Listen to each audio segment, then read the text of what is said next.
Nia grew up in a noisy house where everyone had something to say, except her. She was the quiet one, the one no one really noticed. Her brother Leko was the favorite, the one who always made their mother proud. Whenever guests came over, Mama Saad would proudly talk about Leko's grades, his confidence, his future. But when it came to Nia, she would only sigh and say, "That one, she was the mistake I had too early." Those words cut deep, but Nia learned to swallow her pain in silence. At school, Nia tried her best, but nothing she did was ever good enough. When she failed to get into the same university as Leko, the disappointment in her mother's eyes said everything. From that day, Mama Saad barely spoke to her. Days turned into weeks, and weeks into months of silence. Nia would come home, cook, clean, and sit quietly in her small room, pretending not to hear the laughter from the living room whenever her mother and Leko were together. Sometimes she'd walk past their door and hear her mother say, "Leko, you'll make this family proud. You're the one who'll bring honor to my name." Nia wanted to cry, but she refused to let the tears fall. She had already learned one hard truth: love in that house was something she would always have to earn, but never receive. Instead of fighting for attention, she started saving every little piece of herself for her future. She studied quietly, stayed away from drama, and worked small jobs after school to buy her own books. She learned to depend on no one, because every time she hoped for love, it came with conditions. At night, when the house was quiet, Nia would stare at the ceiling and whisper, "One day, I'll build something of my own, and it won't matter if they ever see it." That thought became her comfort, her silent promise to herself. The more her family ignored her, the stronger her resolve grew. Every cruel word from her mother turned into fuel. Every time Leko was praised, she told herself, "My time will come too." Nia didn't know when or how, but she knew one thing for sure: she would build her own world, one where she didn't need anyone's approval to feel worthy. And when that day came, even her silence would speak louder than their words. At 20, Nia left home with nothing but a small suitcase, a few clothes, and a scholarship letter that felt like her only hope. The city was loud, crowded, and full of strangers, but she told herself she wouldn't go back no matter how hard it got. She rented a tiny room she shared with 2 other girls. The walls were cracked, the bathroom leaked, and there were nights she slept hungry because she couldn't afford a full meal. Still, every morning, she woke up early, tied her hair back, and went to class with a tired smile. During the day, she studied hard, trying to keep her grades up. At night, she worked as a cleaner in an office building. Sometimes she came back past midnight, her hands sore and her legs shaking. The other girls laughed about their weekend plans, but Nia couldn't join them. Every extra hour she worked meant one more meal or one more textbook.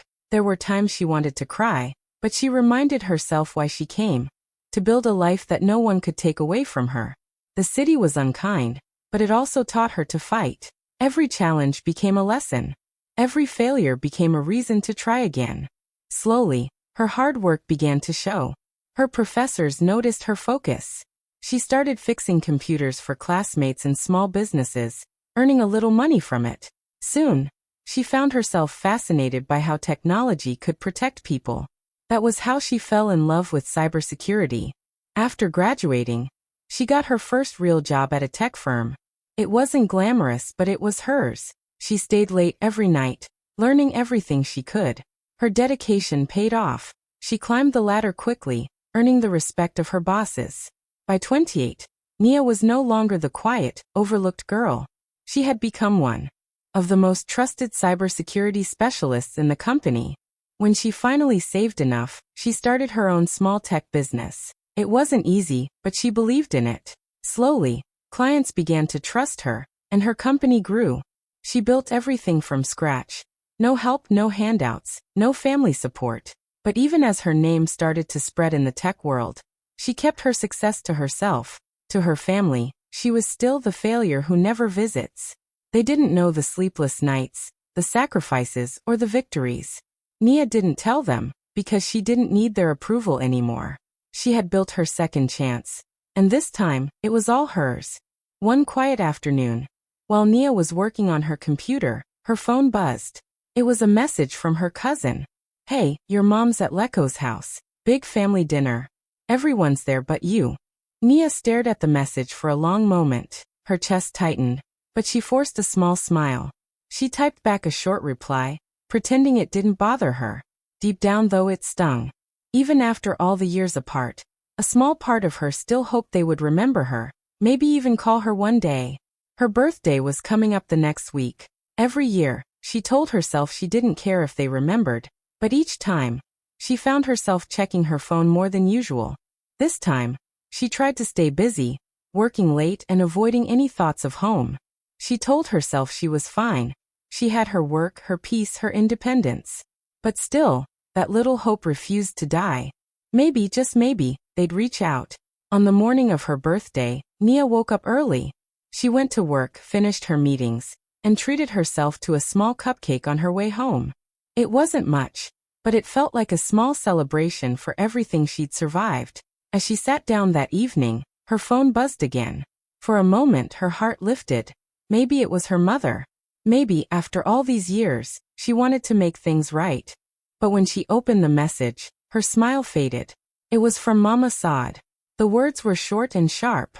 Don't call or come over. We're done. Nia's hands went cold. She read it again, hoping she had misunderstood. But no, it was clear. There was no reason, no argument, no goodbye.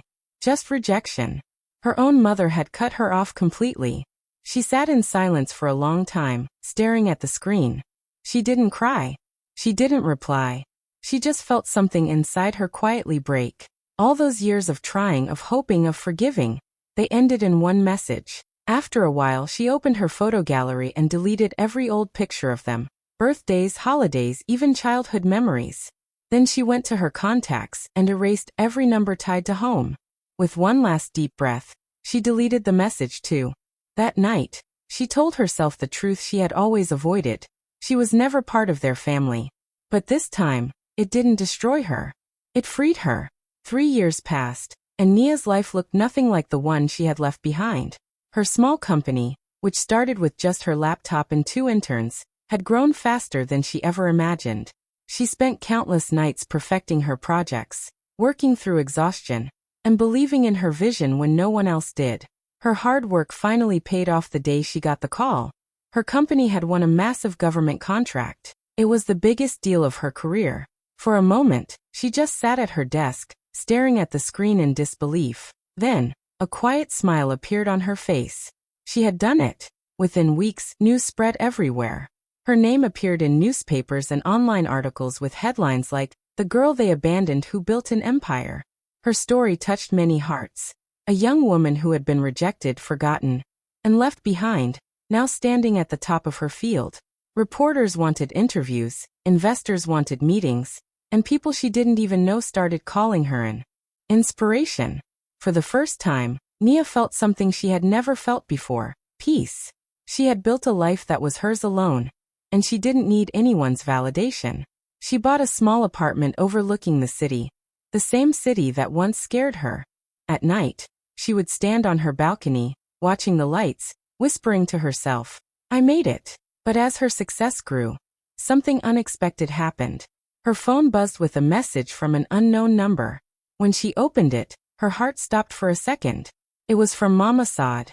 The message read, "My daughter, I'm so proud of you. Let's meet soon. Your brother misses you too." Nia stared at the message for a long time.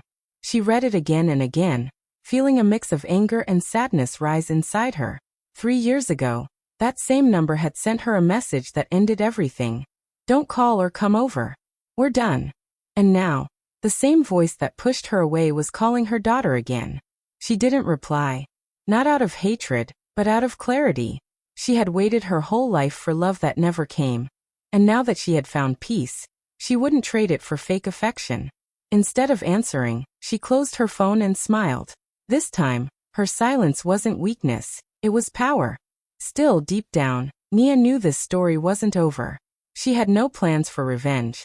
But one day, the truth, the real truth, would have to be faced. And when that day came, she would be ready. Months later, Nia found herself driving down the old road that led to her hometown. The place she had once promised herself never to return to. Her aunt, the only person who had ever shown her a bit of kindness growing up, had passed away. The memorial was being held at the old church where Nia used to sing in the children's choir. She hadn't told anyone she was coming.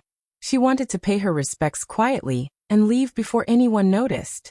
But fate had other plans. When she walked into the church, the room fell silent. All eyes turned toward her. Nia looked elegant and calm in her white suit, her confidence glowing without effort. People whispered to each other, surprised by how much she had changed. The same girl who once hid behind her brother now stood tall, graceful and self-assured. Her mother, Mama Saad, was sitting in the front row beside Leko. When she saw Nia, her smile appeared instantly, but it didn't reach her eyes. "Nia," she said softly, her voice trembling with something between pride and discomfort. "You could have told us you'd be here."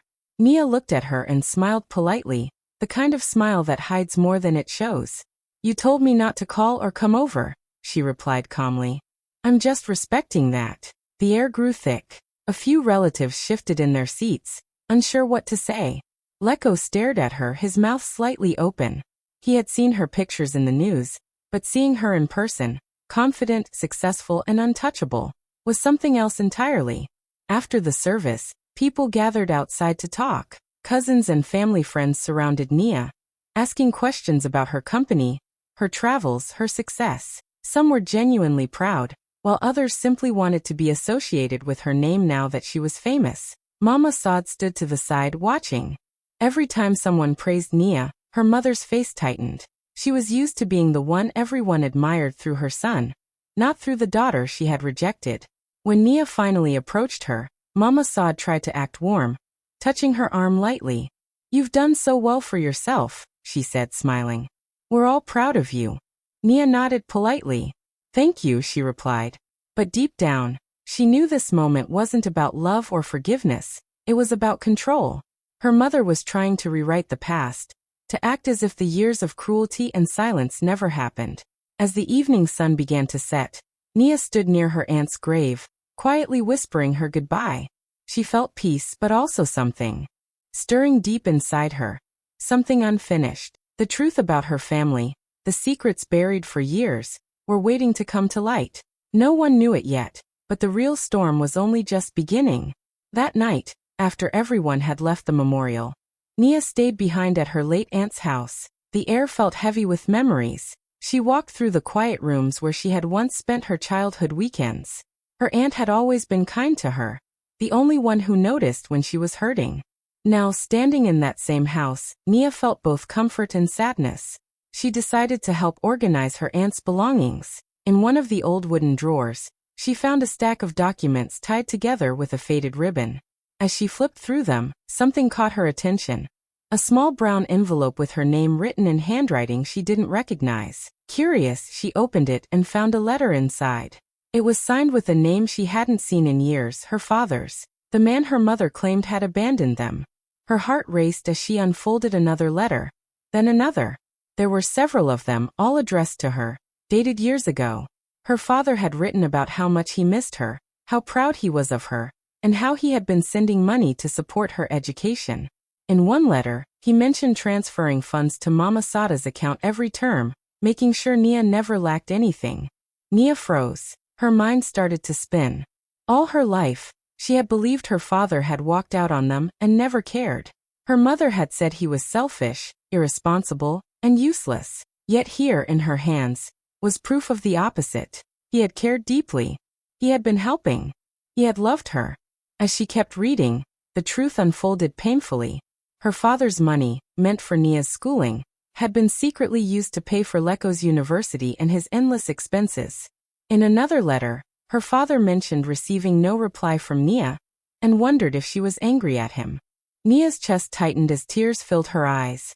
He thought she had ignored him, but she had never even seen those letters. Her mother had not only lied to her, but had also stolen her father's efforts to care for her.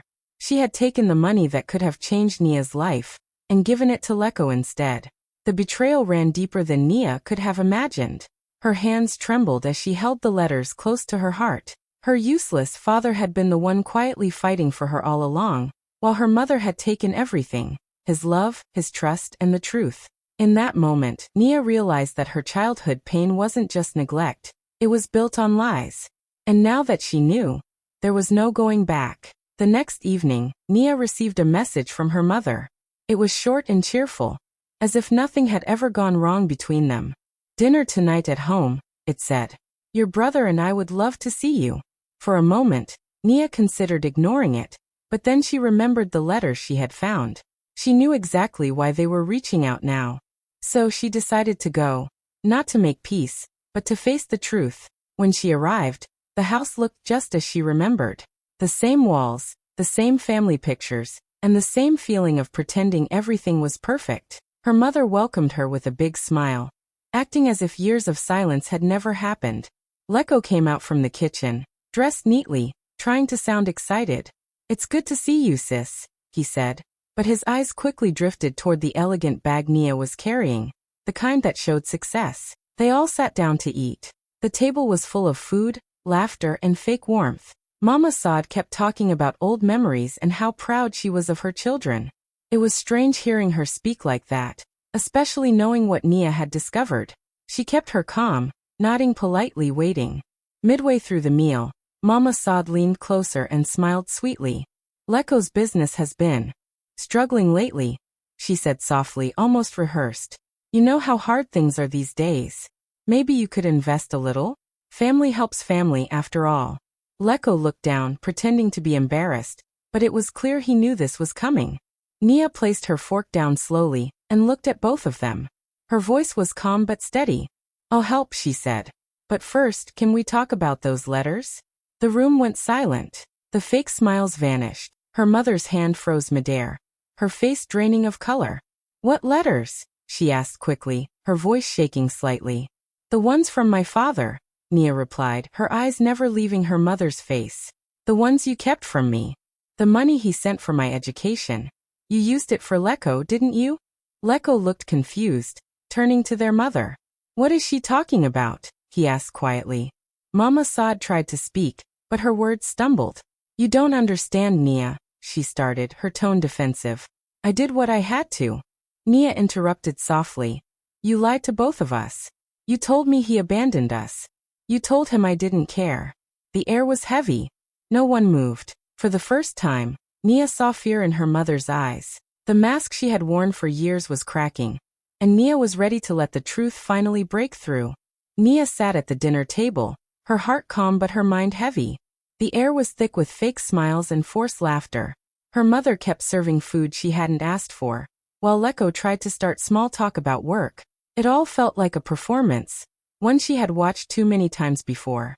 Nia let them play their part until the moment was right. Then, without warning, she reached into her bag and placed a neat bundle of letters on the table. The color drained from Mama Sada's face. She stared at the papers as if they were ghosts from the past. Nia's voice was steady. "Do you recognize these?" she asked quietly. Her mother said nothing, her lips trembling. Nia continued, "These are letters from my father. The man you said abandoned us. He wrote to me for years, Mama. He sent money for my education, but it never reached me." Lecco's fork froze midair. "What are you talking about?" he asked, looking between them. Nia's eyes didn't leave her mother. "Tell him, Mama. Tell him what you did with the money meant for me."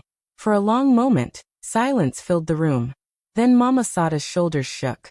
Tears rolled down her cheeks as she whispered, "He loved you, not me. He never wrote to me again after you were born. I couldn't stand it. Every letter he sent felt like a knife." Nia's chest tightened, but she didn't look away. "So you punished me for being loved?" she asked softly. Her mother reached for her hand, crying harder. "I did what I thought was right. You wouldn't have understood." But Nia pulled her hand back. "You could have told the truth," she said. "You could have let me decide how to feel. But you built your peace on my pain." Lecco sat back, realization washing over him. "So all those years, the money for my school," he stopped, unable to finish. His mother's silence was the answer. The room, once filled with the smell of warm stew and laughter, now felt cold and empty. Nia stood slowly, her chair scraping the floor. Her eyes glistened, but her voice didn't shake. "I spent my whole life trying to prove I was enough. Turns out, I never had to. I just needed to see the truth." Her mother sobbed into her hands, but Nia didn't stay to comfort her. She looked at Lecco one last time and whispered, "You deserve to know too." Then she picked up her bag, leaving the letters on the table, a silent proof of everything hidden and stolen. As she walked out into the night, the weight of years lifted off her shoulders. Behind her, the house that once felt like home finally revealed what it truly was, a house built on secrets. Months passed since Nia walked out of that house of secrets. The pain had slowly turned into strength, and the silence that once hurt her now felt like peace. She spent long nights thinking about her father, the man she never got to know, but who had loved her from afar. Every letter he wrote reminded her that she had been cared for, even when she was made to believe otherwise. From that love, a new purpose was born. One morning, standing in her small apartment, Nia decided to start something that would carry her father's name and honor his kindness. She called it the AO Empowerment Fund, a foundation that would help young girls from broken families study technology and build better lives. She wanted them to have the chances she almost lost. The first scholarship went to a girl whose mother had told her she'd never be good enough. Nia smiled as she handed over the certificate, thinking, "This is what healing looks like." The news spread quickly. Soon journalists wanted to interview her. They called her the woman who turned pain into power. But Nia didn't care about headlines. She never wanted attention. She only wanted to make sure no girl grew up feeling unloved or unwanted. Her story went viral online, inspiring thousands who had faced family betrayal. People wrote messages saying her courage gave them strength to start over too. One evening, as she was reviewing new scholarship applications, Nia received a message from Leko. It was short and sincere. He wrote, "I'm sorry, Nia. I didn't know what Mama did. I was blind. You didn't deserve any of it." For a moment she stared at the message, her eyes soft. She thought about their childhood, the laughter, the fights, the moments before everything went wrong. She replied simply, "I forgive you." Days later, another envelope arrived. It was from Mama Saad. Inside were handwritten letters, begging for a chance to meet, to explain, to start again. Nia read every word, her heart heavy but calm. She knew her mother was drowning in guilt, but she also knew forgiveness didn't always mean reunion. Sometimes, peace came from letting go. Completely. She placed the letters back in the envelope and tucked them away in a drawer she never planned to open again. Nia's life moved forward. Her foundation grew, and more girls found hope through it. Every time she saw one of them smile, she felt closer to her father's spirit. She finally understood. Love doesn't always come from where you expect it, but it leaves its mark in everything it touches. And as she stood on the stage at the fund's first anniversary, looking at a room full of young dreamers, she whispered softly to herself, "I kept your promise, Dad." Her peace was quiet, but it was complete. 1 year later, Nia stood on a brightly lit stage at one of the biggest women in tech summits in Africa. The room was filled with hundreds of faces, young women who looked at her with admiration, older professionals who had followed her journey online, and reporters ready to record her every word. But for Nia, it wasn't about the cameras or the fame. It was about finally telling her truth, not for revenge, but for release. She took a deep breath and began sharing her story, how she came to the city with nothing but a suitcase and a dream, how her own family turned their backs on her, and how the same people who once called her a failure came running back when she succeeded. The hall was silent. You could almost hear hearts breaking as she spoke of betrayal, loss, and rebuilding from pain. Then she looked up, her voice steady but full of emotion. "Sometimes family breaks you so you can build yourself stronger. Don't wait for an apology to move forward. Your healing doesn't need their permission." For a moment there was silence, and then the audience erupted in applause. Some people stood, cheering through tears. Others reached for their phones to record the moment. By the next morning, clips of her speech had spread across the internet. The hashtag got it trended all over Africa. People shared her words with captions like, "This is what healing looks like." Nia received hundreds of messages from strangers, women who had been rejected by their families, men who had been told they would never succeed, young people who finally felt seen. She spent hours reading their stories, realizing that her pain had found a purpose far greater than she ever imagined. That night after the event, she stood by her apartment window, watching the city lights flicker below. The same city that once scared her now felt like home. Her heart was calm. No more anger, no more ache, just peace. Then her phone buzzed. It was another message from Mama Saad. Just a few simple words. "I'm proud of you, my daughter. Nia stared at the screen for a long moment. The old her would have cried, maybe even replied. But the woman she had become only smiled softly. She whispered to herself, almost like an answer only her heart needed to hear. Got it. But this time I won't reply. She placed the phone face down and looked back out at the city, the place that broke her, healed her, and turned her into the woman she was always meant to be.